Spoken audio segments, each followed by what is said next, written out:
Hello and welcome to the By Intent channel. I'm Raki Natha as always, and our guest today is Gurki Basra.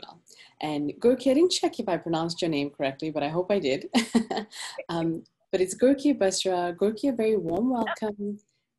Thank you for being here. And to everybody who's listening, you may not recognize the name, but I think for those who are going to be watching the interview, you're going to recognize the face.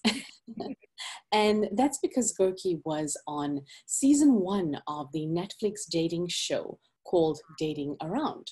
And I think this was early 2019. I was really impressed by Gurki's presence on the show, what you stood for and how you showed up. And I think some of your reasons for being there. And we have been trying to get online together for a while and it finally materialized. So really excited about that. And today we're going to talk about a lot of the sort of challenges, issues, stigma that relate to women when it comes to the world of dating, marriage, any of those themes around it. And even the themes of showing up authentically, very vulnerably when it comes to things like dating in the world we live in today. So we're gonna delve into those topics with Gurki today. I can't think of somebody better who, we can discuss this with based on your experiences. So really excited to hear about that. But before we jump into the meat of it, I do want to mention, because we're talking about, dating and shows, but I want people to know the incredible sort of corporate experience and your profile and who you are. So you've got your MBA from the University of Texas. You have over 15 years of experience as a retail and fashion strategy expert, right? And you've worked with some of the biggest names like Neiman Marcus, Barney's, and I hope I'm pronouncing this correctly as well, but Brunello Cucinelli. You got it. Your pronunciation is on point. You got it. You have awesome. Been in the fashion industry for 15 years, and I've worked in all kinds of capacities, from being a to being an inventory manager, to being in finance. And I've worked at Victoria's Secret, Old Navy, Neiman Marcus, which you mentioned, Barney's, Brunello Cucinelli, and I have my MBA. Like yourself, I'm, an accomplished independent woman, and, and career has always been sort of a focus for me. Fantastic. Thank you. I think it was important for people to know, the full Gurki, because I think people sometimes see a slice, right? And that's what we focus on. And so we'll jump into the questions and all of that, but a very, very warm welcome. Thank you for your time and for being here today. Thank you. So I think first and foremost, what comes up, right, is what led you to want to be part of something like Dating Around? What was the path? What was the journey to getting there, to finding yourself there? Yeah. So for me, I had a friend that was trying out for this. He's one of my really good, close best friends. And he's one of those people that wanted to become Insta famous. That was never my intention. I kind of said, okay, fine. You want to go through this process. It'll be something fun that you and I will do. We'll both try out. And so we kind of did it together. He unfortunately didn't make it on the show, but I somehow did. And so then I was presented with this opportunity that I didn't, not that I didn't want it, but it has nothing to do with my career path. I kind of wasn't sure where this sort of fit into my life. But I'm divorced, and I was thinking, when I was younger and I went through divorce, it was a really dark time in my life. I struggled with depression. I struggled with a lot of different things that I probably didn't have to, had I seen more examples of, my parents are Indian, so I'm Indian, obviously. And so had I seen more examples of, brown people kind of thriving despite being divorced. And so I decided, you know what, like, fame aside, whatever aside else that might come with this, let me do the show. And if there's like one person out there that, might have been in my shoes when I was, 28 years old, deciding whether to get divorced or not, and I can help impact her life and show her that it's okay, you're going to be fine, then it would be worth it. So that was kind of the motivation on going on the show. I also just love learning new things. And so to be able to go on the show and like learn how that industry works and how does a production work was really interesting for me intellectually. Yeah, you were open to this new experience. And I do have to share, and that's why I was interested in speaking to you, is to me, you did come across as somebody who was very authentic. You were very vulnerable on the show, right? In how you came across and the honesty of your past, and that, you had been divorced, which should be completely normalized in our society. So it's hard to reckon that there's a stigma, and a Right. stigma that women face, which is, it's a challenge. And we'll talk about that. But one of the things that I think was, I think you get a lot of comments about it, but upset a lot of people, right? And was really hard for women to watch because it felt unfair. Was one of the men that you went on a date with. And he had a very strong reaction, and a judgment. And that's the challenge, right? Is we shouldn't be out there judging what we don't know or haven't experienced. We shouldn't be judging. We should be open to learning, especially on a dating show where you're meeting somebody. And had a very harsh judgment towards you, which I think everyone would agree. And hopefully, it's something he can hopefully look, because he seemed like a lovely person. So it's not, it's everyone, I think, just wondered what happened in that moment.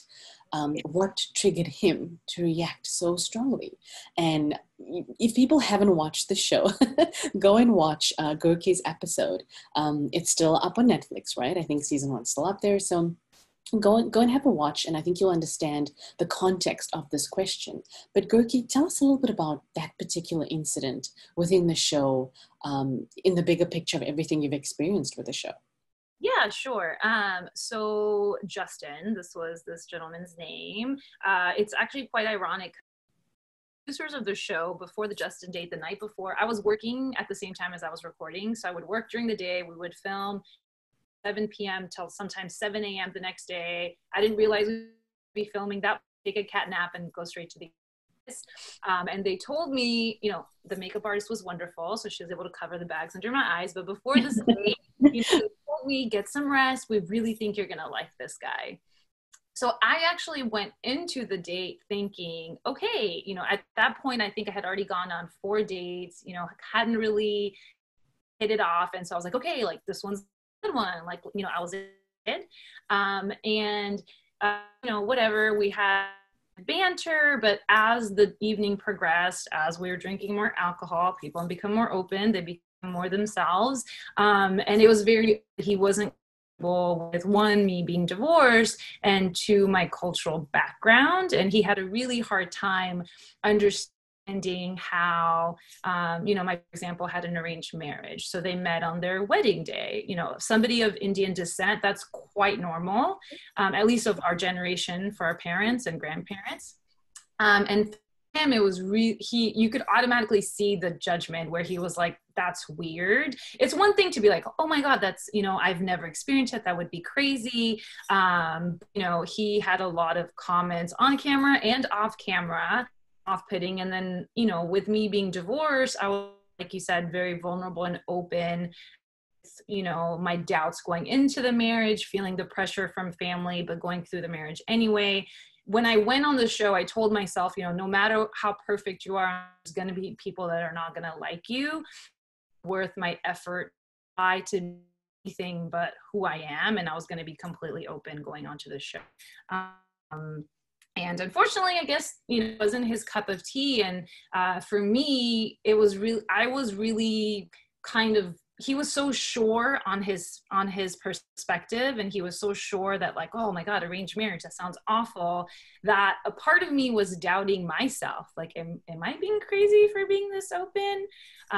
And so I probably could have called off sooner, but we just kept talking. But towards the end of the night, he basically ended up walking off set, and he and I just had a bit of an explosion. My best to kind of understand his perspective, but not everyone's going to accept you. So that was kind of the experience, the experience there. I mean, to his credit, that episode and him really is what kind of put the show, aside from how beautifully it was shot and kind of the cinematic appeal of the show, that it went viral. I think it had like views on Twitter, Gurki hashtag started trending. And so it was quite the moment. And I think for people to see blatant ignorance like that from somebody who lived in New York, 11 years, on paper, he seemed like he was going to be perfect.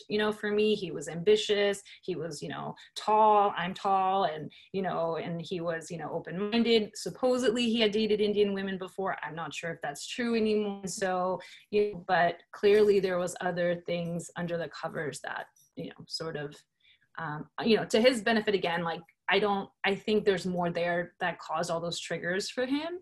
But that sort of was the experience. Yeah, no, I really appreciate, everything you shared. And I think, again, like you said, giving him kind of, really benefit of the doubt in the sense that whenever somebody reacts like that or there's a judgment, it's often coming from something, that maybe has hurt them or a certain anxiety or something often completely unrelated to you. And I'm so glad to see and hear that, you didn't personalize that. In the moment, I think it was hard not to, and I think you dealt with it very, very gracefully. I don't think I would have been as gracious and graceful as you were about it. So you really were, and I think that's why people were really drawn to reach out to you, as was I, to say, "Hey, that was unfair, and we appreciate you showing up and showing your truth in this world of online dating." Yeah, no, that was definitely one of the big common themes from everybody that's messaged me or reached out. Like, how the hell did you just stand still during that date? And like, I'm not perfect. I've been rude to guys before. I've taken things personal. But his reaction was didn't quite make sense to me. And I couldn't take it personal because I'm like, I know who I am, I'm a good person. And so I just kept to understand him. And, obviously I ended up telling him like, good, please walk away. And I was, a little angry towards the end of the date. So again, I'm like, by no means perfect, but that was definitely a huge common theme from a lot of women that reached out, like, well, how are you so grounded in who you are? And how did you not let that affect you? But yes, so thank you. That was definitely been common sort of message and theme that I've heard from a lot of people. Yeah. And I think that leads to one of the big things we wanted to talk about today, right? Which is the stigma around being a divorced woman, which again, sometimes, I forget that even exists in modern life. It should be normal. It's not something, it's out there. It's so many people, right? I think I've seen this year alone. I can mention influencers, celebrities, people who have split apart in the last year or so who are simply acknowledging, and people who had great marriages, just acknowledging that sometimes the path just veers differently. And if you want to live a full, completely happy life, sometimes it does mean apart, not together. It doesn't take away anything from the past. This is how we live healthy and true to ourselves, right? I think I shared with you earlier on, I'm married as well, but my husband and I, we've been married for a few years, but we very well recognize we are growing people. The world is changing. I don't know where we can be in 10 years. And the space to talk about it honestly helps us actually be better together. I wouldn't want to kind of, put my head under the blanket and be like, oh yeah, I'd never get divorced. I actually don't know. That's the reality. But talk to us a little bit about some of the stigma you have faced, just generally, I think maybe from men, and then also within the Indian community. Yeah, there's this, with men, it's interesting, even if they're American or whatever their background is, usually when you're swiping on an app or you go on a first date with somebody, they have a preference, like, oh, they don't want to date somebody that's been married before, which I've always found interesting and a little strange. Like, does it mean I'm damaged? Did I do something wrong? Like, I think I'm like a catch. Like, I don't get why somebody would write me off because I'm divorced.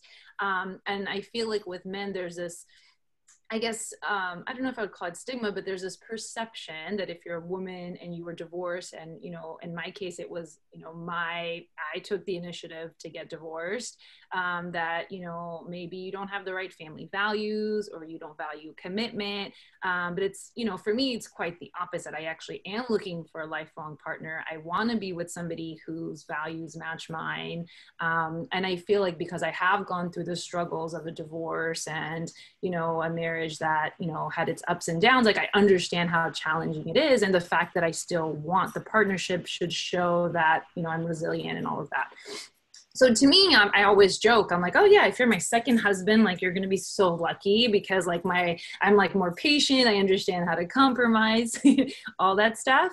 And then within the Indian community, it's, again, it's like the same sort of negative stigma. If I feel like growing up, if I heard like an older cousin or an aunt or somebody got divorced, I was like, oh no, poor her, she got divorced. Like now no one's going to want her.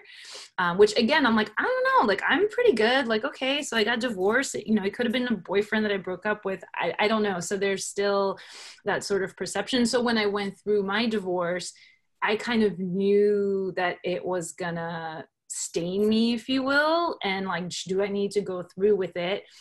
In hindsight, I shouldn't have even had these kinds of thoughts. Like, I don't think it devalues who I am as a woman. And to your point, people really can grow apart. And when you're young and you get married young, you might not even have those conversations to understand, like, oh shit, you know, our values are totally different.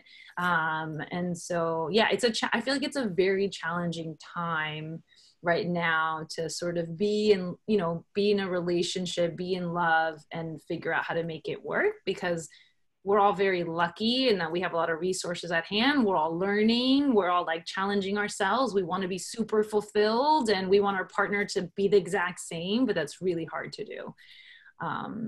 And to your point earlier about not taking things personal, it's even that much more difficult in a romantic relationship to not take things personal, but it, you know, but you kind of need to be able to do that to like grow together. But again, it's, you know, I'm not an expert. Like, I'm starting to kind of get into that world of trying to understand how the mind works, how relationships work, kind of all of that stuff. But the stigma was tough to get over, but once I got over it, I realized that a lot of it was in my head. And yes, there are certain people that, you know, still believe that being divorced makes you damaged or whatever, but those are the same people that would probably believe a lot of things about me that had nothing to do with divorce. And so I kind of hope that younger women take the time to really get to know themselves and stay kind of strong and rooted in who they are, so that, you know, all these self-inflicted notions of like a reputation or, oh no, now I'm damaged, like that doesn't have to exist. Like, we can break all of that. Like, it's all in here, or I guess in here, depending on how you want to think about it. So the part of me, I just launched a website, teamgurki.com. And so a part of me launching that website was to kind of have these conversations and hopefully empower women to be able to live lives outside of the social norms they think they need to be living, and, you know, understand that they can craft their life however they want to craft it. And it's just as good as somebody else's life, you know, that might have, you know, the kids and the house and the career and all of that. Like, we don't have to check the boxes just because we think that's what's going to make us good. Like, we can be good in any way that we want to be good, as long as it's true to us. But Yeah, no, I love that. I love that. And we'll link all, you know, we'll talk a little bit more about what you are doing. We'll link details to that. I think that's really powerful, because that question did come up for me. Is like, do you see the conversation shifting? Is it getting better? Trying to call out this stuff. And, you know, not just stigma around divorce, but judgments. I kind of call it that judgment culture that we have, where anything that is different, because, you know, the truth is, you can then, if you're judging a woman for being divorced, once she's married, you're judging her because it's her second husband. There's really no winning, is there? Right?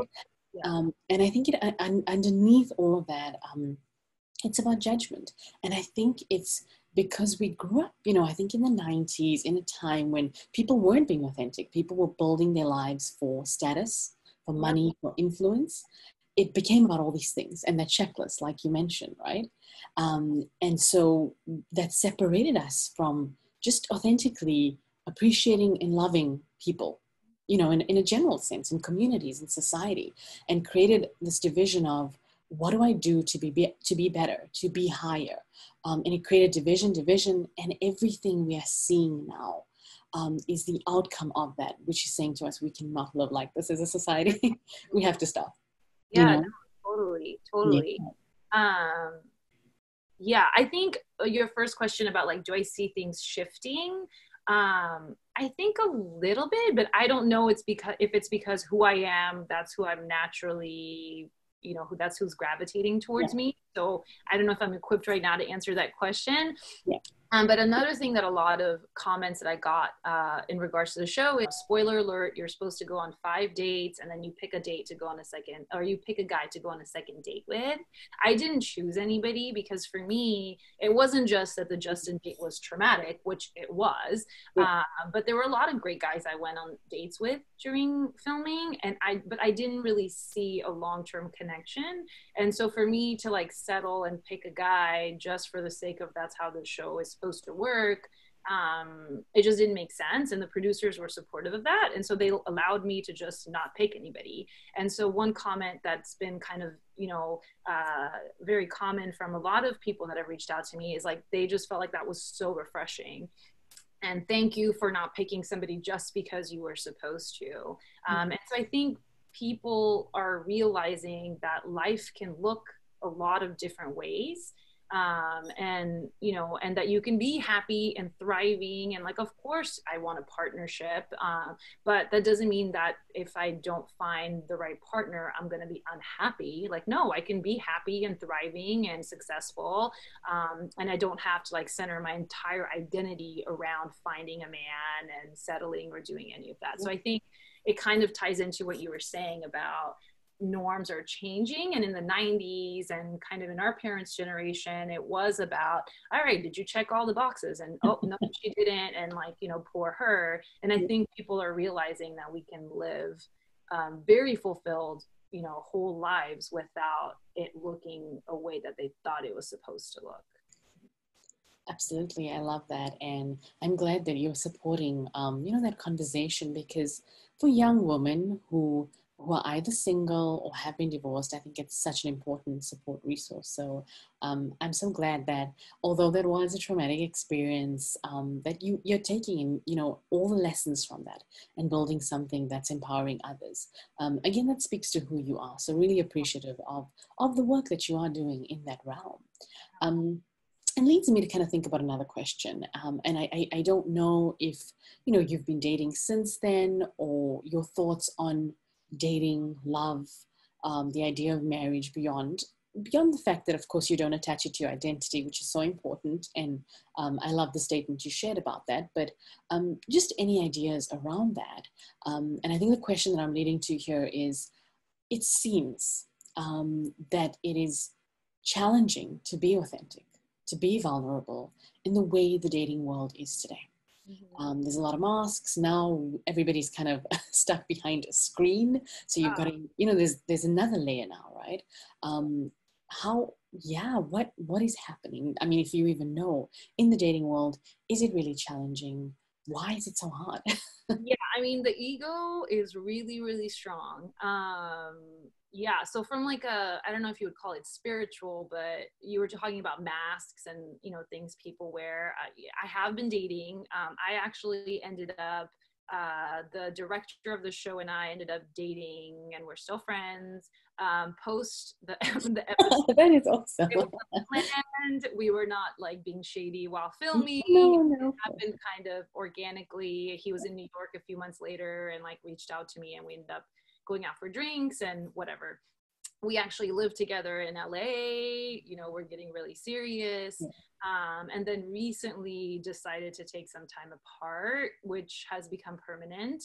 And a part of all of that is realizing, and I don't know how to like talk about this without getting into the details, but the ego is really, really strong. And sometimes it's so strong that what's happening in your life can feel different. I don't know how to explain this.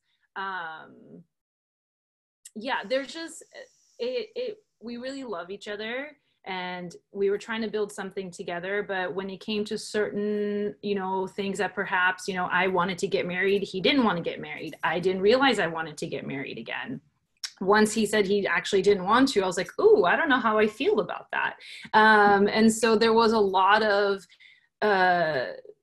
my ego, or who I think I am, was a strong, independent woman. You know, I don't need to get married. I can totally have one of these like American relationships where you're just, you know, Goldie Hawn and her husband partner, I can say, who like never get married and they're really fulfilled. But I realized there's something in that commitment that was important for me, whether, you know, it's tradition, you know, maybe I'm more traditional than I thought I was. And so it's been interesting that there was some things about myself that I thought I knew that I actually had never explored or gotten to know. And it was, you know, that ego that who I thought I was actually is not who I am. And so now I'm doing a lot more of like that self-exploration of like, okay, well, what are those things that matter to me that I thought I wanted, and turns out I don't, or I do. And I think now, to your point with like social media and posting Instagram every day, and, you know, I'm sure there's like, I don't know if it's clinically proven yet, but I'm sure there's like Instagram depression or something, like the amount, you know, your amount of followers and the likes and, you know, who you're showing that you are. And, you know, when you're young, and like, I'm not young, I'm 30. I mean, I shouldn't say that, but I'm 38. So I don't consider myself young. I consider myself like a experienced, well-rounded adult. But I'm still finding these things about myself that, you know, I didn't realize. And I'm thinking, when you're 20 years old, if I was 25 and I had Instagram, shoot me. Like, you don't know anything at 25. I didn't know who I was at 25. It would be horrible. And now you have a platform where you're like committed. Like, this is who I'm posting. I say I am. If I change my mind, I'm now, you know, am I crazy? Oh my God, she liked nature. Now she hates nature. You know what I mean? And so I think it makes it that much more challenging. And there's also this, I feel like, notion, like I date Indian or American or brown, like it does, or black, white, it like doesn't matter to me as long as we have the same values and, you know, want the same things for the future. But I do think, and again, you know, I come from parents that had an arranged marriage. They figure out how to make it work. They compromise.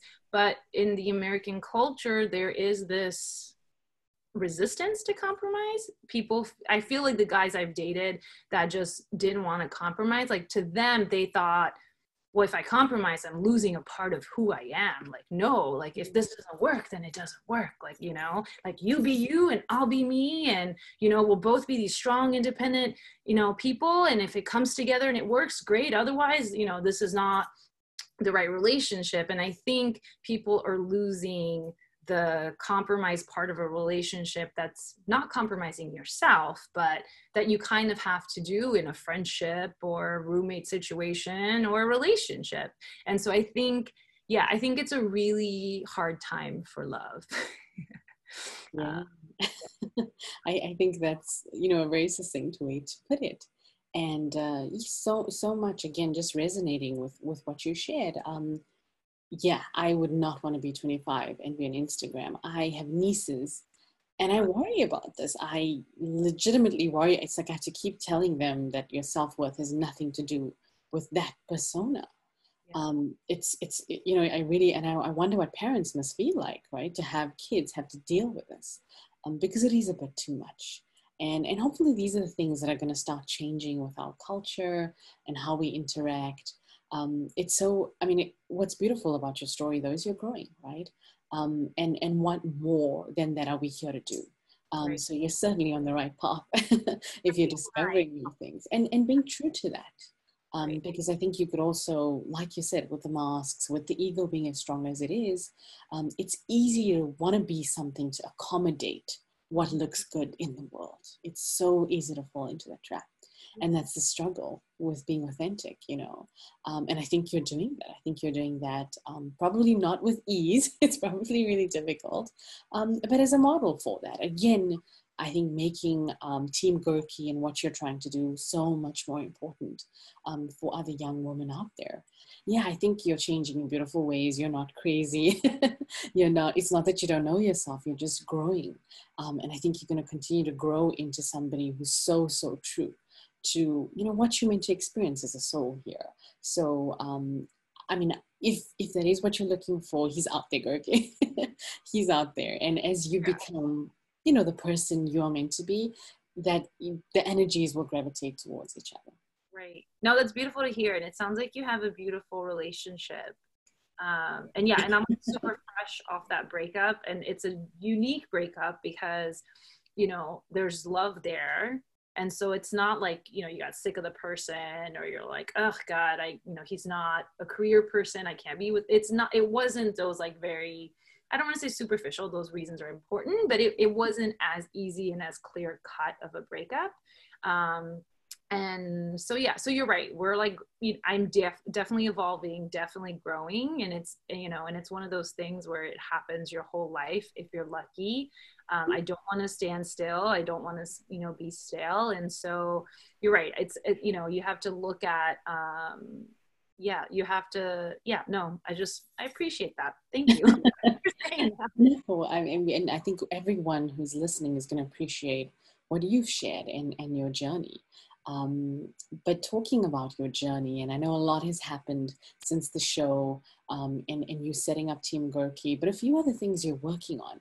Kind of shifting focus to this, tell us about all the amazing things you're doing right now and the brands you've started and that sort of thing. Oh, thank you. So I was working at a software company after I left Barney's in New York and LA. I got laid off with COVID, with the pandemic and all of that fun stuff. And kind of found myself in a place where it was harder to get another corporate job than it typically would be. And and so I just started thinking and started feeling, you know, kind of what were people coming to me for. And I was still getting so many messages from women about my episode on dating around, you know, whether it was on Instagram or they would find my email on LinkedIn and email me. And I just kept feeling like I wasn't doing enough and that there was also something here where I could add value to the world that wasn't just a corporate job, that wasn't just jumping on the hamster wheel and making money. So I created teamgurki.com. Obviously I have a ton, as you mentioned earlier, I have a ton of industry experience. And so I work with different brands and fashion industry retail companies to do kind of anything that they need. If they want to look at their inventory, if they want to look at their branding, if they want to come up with new product. So I provide consulting, but I'm also doing a lot of writing in terms of not only my experience on dating around, but just my life as an American, but also an Indian and a multifaceted woman. And what does that mean in this day and age? And so I've written an article for Refinery 21 that touched a little bit upon kind of Indian matchmaking, the latest hit show on Netflix, and kind of my thoughts on where I thought it fell short and, you know, how I hope that season 2 will empower women instead of kind of what I saw in the show. I'm doing a ton of writing, and I'm, you know, full transparency. I launched the website last month. And I'm kind of in a phase of where I'm creating. I understand what people want to hear from me, you know, and I'm providing obviously consulting services, but I don't know where this is going to go. I just know that somebody wants this and the universe is kind of pulling me in this direction. And I'm trying to let go of, oh God, you know, I need to be making this much money a month and this is what it needs to look like. And I'm trying to marry both my personal life and experiences with my corporate experience to see if there's something here that I can build that's both fulfilling and that can help make a difference. So hopefully that wasn't too confusing in how I'm explaining it, but yeah, it's all fresh and new.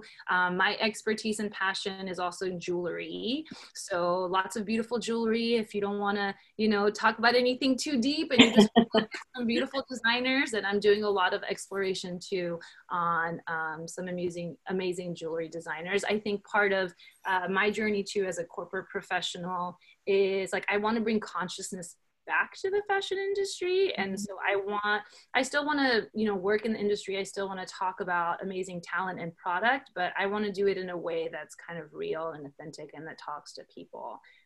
So we'll see. It's all very fresh and very new. It's exciting. It all sounds really wonderful, and I can only imagine it growing and, you know, and continuing to grow. So I think it's exciting. You can make of it what you like, you know. So really exciting. And as I mentioned earlier, I will link all the details, you know, to your website, etc., in the description box so people can find the amazing work that you're doing. But kind of leading us to wrapping up what I thought was short, but what a powerful conversation. This should be in the mini package for your dating sort of guidebook. It's amazing. And I got like a mini therapy session. I'm like, okay, I'm feeling more hopeful now.